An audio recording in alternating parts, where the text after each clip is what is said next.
Suur tänu nii piduliku sissejuhatuse eest. Mina küll ennast Soosteri asjatundjaks ei pea, aga kindel on see, et on loonud väga erilise, väga isikupärase maailma, millesse mul on olnud seoses oma mütoloogia huviga põnev süveneda. Et mina proovin siis avada kosmilise temaatika Soosteri loomingus oma mütoloogia mõiste kaudu.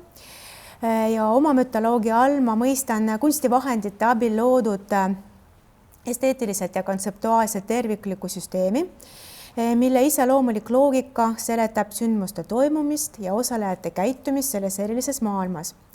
Teisisõnu, see on justkui isiklik kunstikosmos, kus esteetilise aspekti kõrval on väga oluline ka tugev filosoofiline sõnum.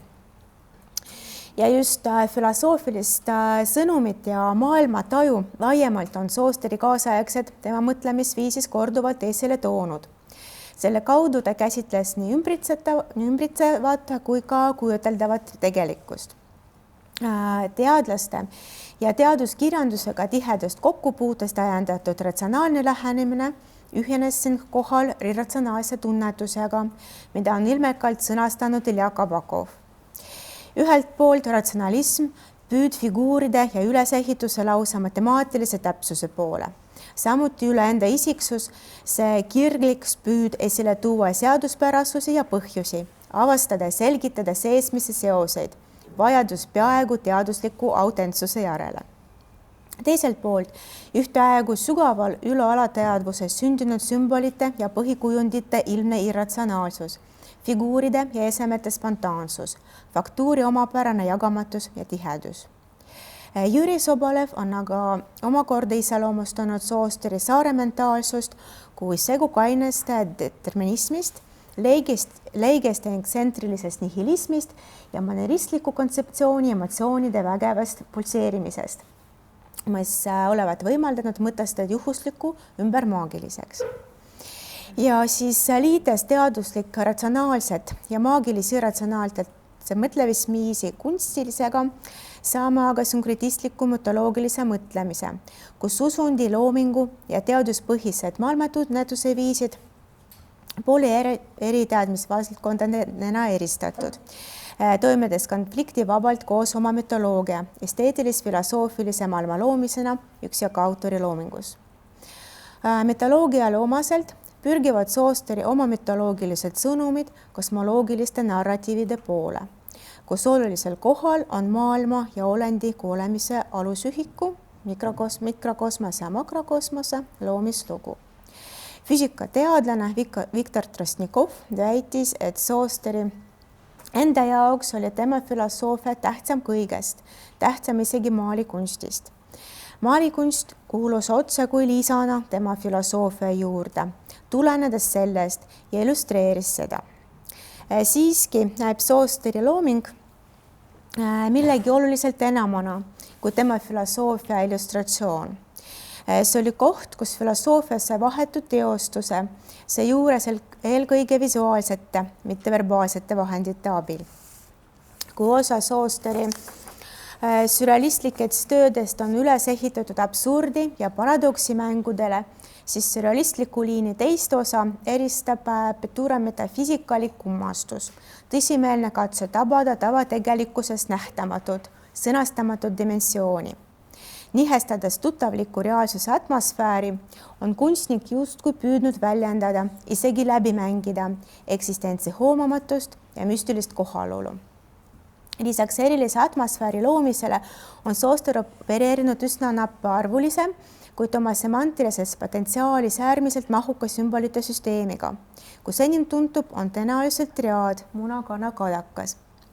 Kõik kolm elementi on seostatavad erinevate loomismüütide või universumi sümbolitega. Munas sündiv maailm, ilmasambana maad ja taevast ühendav elupuu, Ouroborose olemise lõpmatu ringi kehastusega sarnanev suus, ligikaaslase saba hoidev kala ja nii edasi. Ometi on Soosteri töödes leidmas aset just tema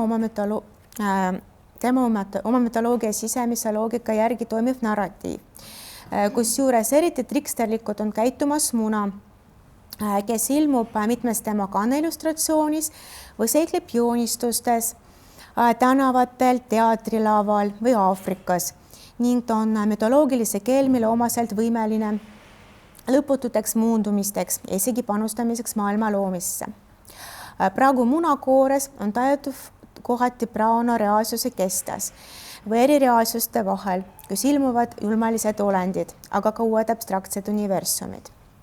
Nii kasvab ristiga muna 62. aasta maalil pelgalt lihavõttemunade maalingule viitest üle, kujutades sugestiivselt kosmoseruumi.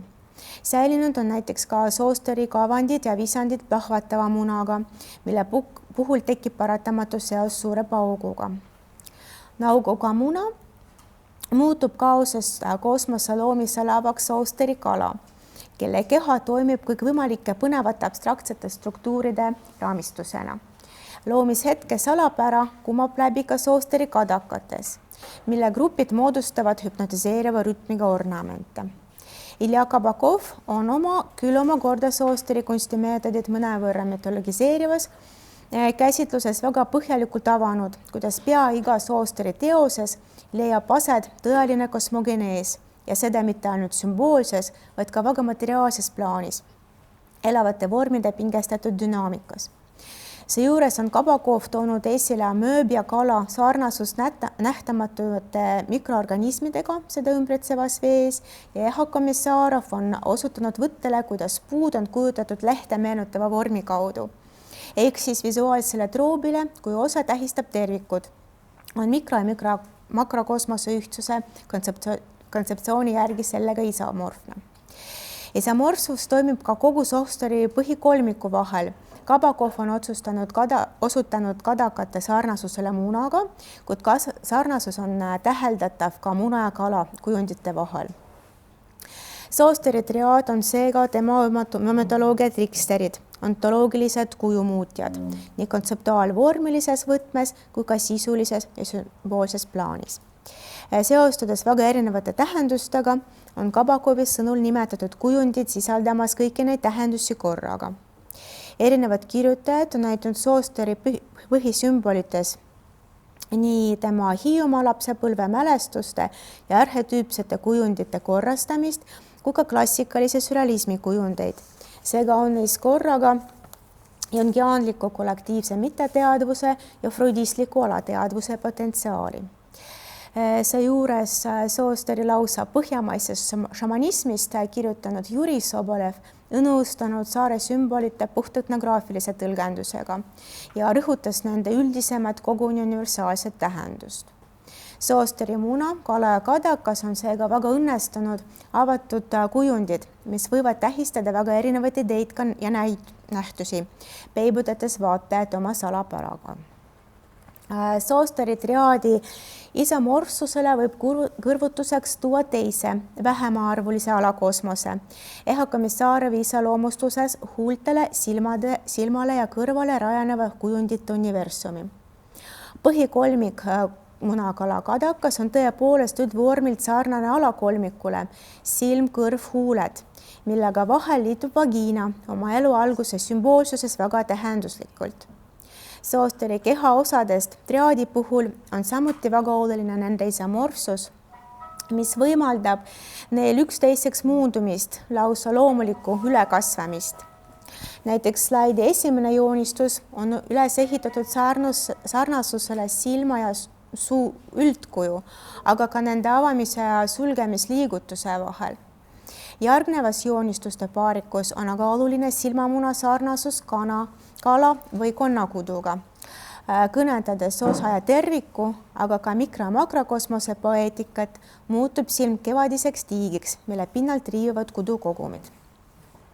Jätkates mikro- ja makrokosmose temaatikaga teises vaatepunktist, on Soosteri oma mütoloogia avaldunud sümbolobjektide kõrval ka kompositsioonistruktuurides tervikuna, eriti maastikumotiividega seoses.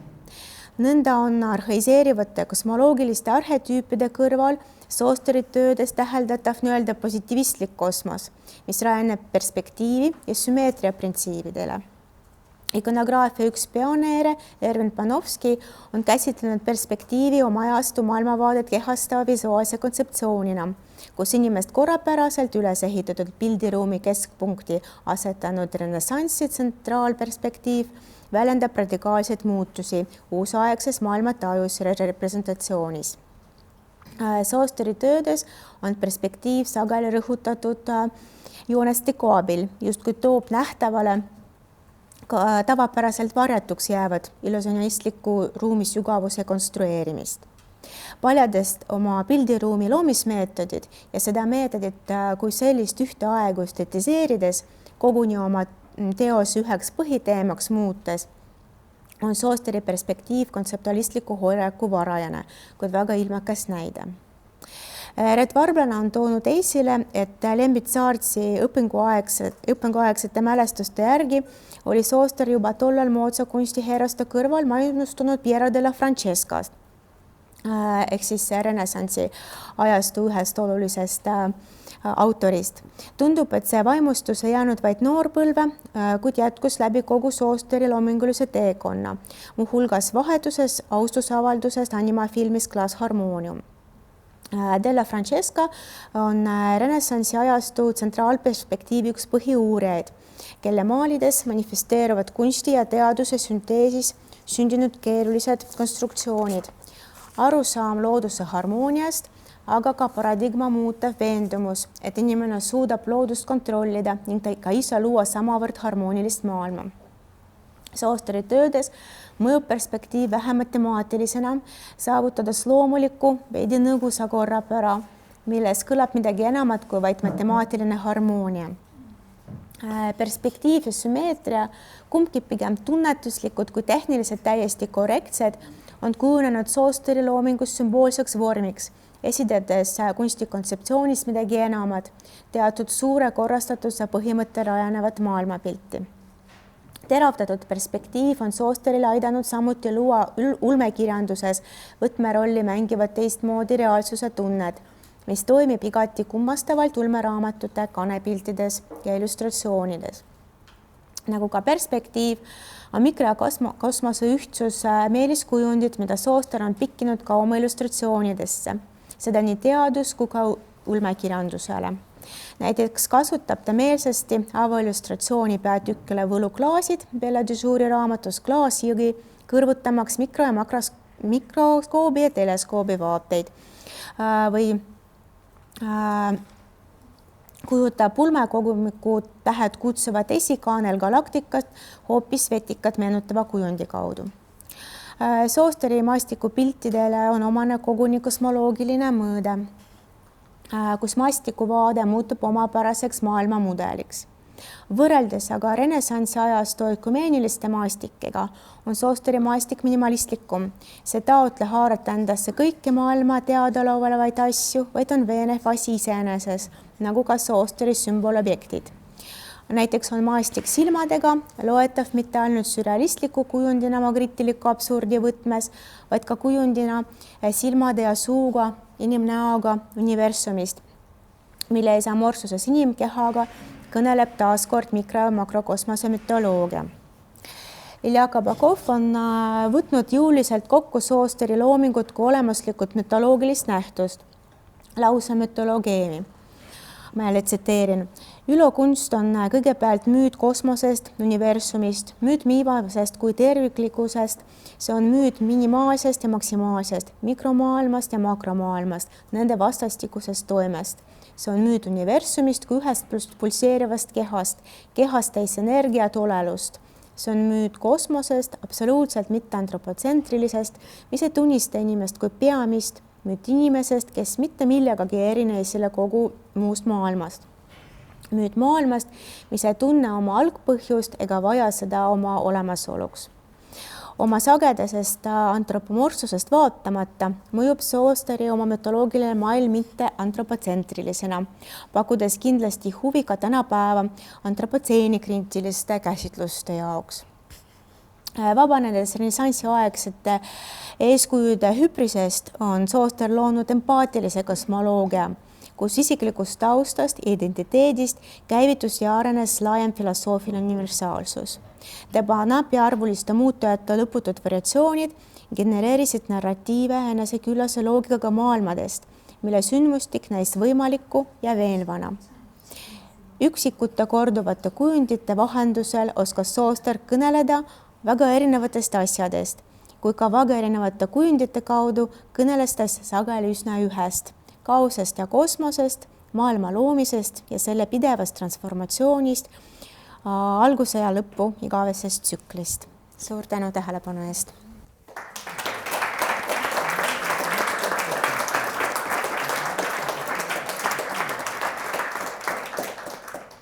Tänu, Elnara. Kindlasti on küsimusi.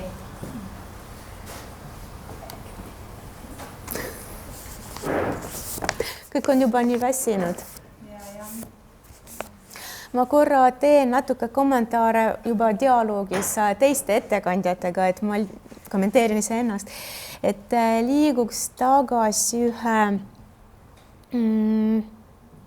illustratsiooni juurde, see on tõesti väga põnev, millel on Jüri osutanud selline väga traditsiooniline.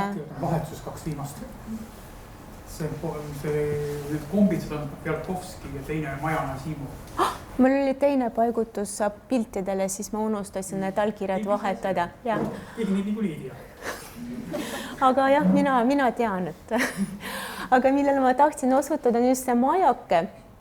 Ja siin jälle see põnev, et millest Kadri on ka rääkinud, et Sooster oskas munaks kujutada mis iganes objekte, aga jälle kui selline kujumuutja oli tal muna, et põhimõtteliselt ta keerab siin muna horisontaalselt ja selle saab kosmoselaev.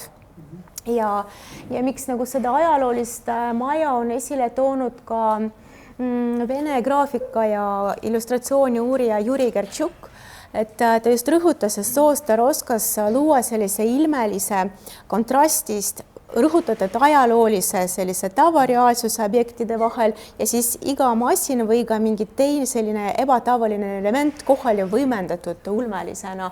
Et see on siis nagu selline tõlgenduse võimalus. Ma just mõtlesin, et majadeks võtta sellest ulmekatele ka see, et see on nagu, justkui oleks see mingi Ameerika mingi maamaja, aga ta on liiga kõõge. Et ta on nagu linnamaja teistpidi võttes. Talumajad ei olnud üleval suud aknad. Ei, ta näeb välja nagu selline traditsiooniline äärelinna, jah, justkui sellised. Ja praegu ma näen nüüd seda, et sellel on muna, seal teise raamatukaal on ka muna see. Ma ennem seda üldse ei märganud, see muna nagu on. Toppisin selle sinna ära, see slaidi ja... Et ongi muna, et ta topib muna siis, kui on Läti kirjanik, eks ole, topib seda vana riia vaatele, et on niimoodi väga leidlikult kasutab kas tekstikandjana või jälle kujundina. Et natuke kombitseid ja siis ta on midagi hoopis muud. Et see on isegi natuke nagu selline Hiiumaalt pärit meistrimärk.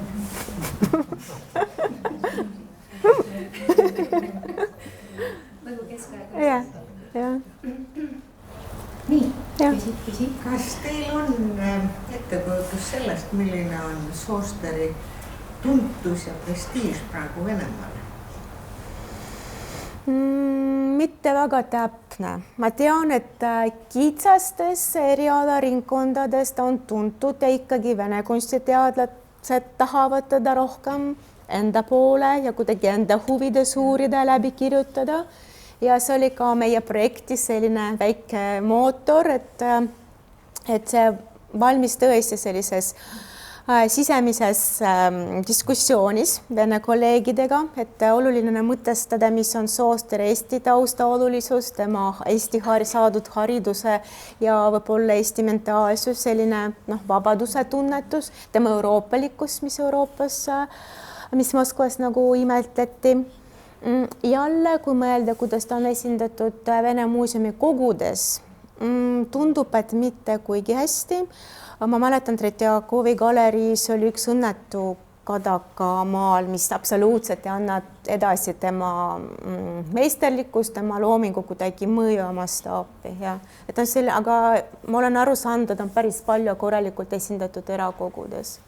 aga ma saan aru, et eelmisel sügisel oli ka Moskvas Ja. mingi Soosteri Oli. juubelinäitus, aga neil vist nagu ei, ja see avati ka niimoodi üsna paralleelselt meie näitusega ja pärast siis pehmendati, aga alguses Facebookis oli selline pealkiri, et kuulus Vene sürrealist ja see pani küll kihvatama, et ei Vene ega ja mitte sürrealist, et see on jah selline kogumik ei ole välja antud. Venemaal on. Kabakov on Eestis välja.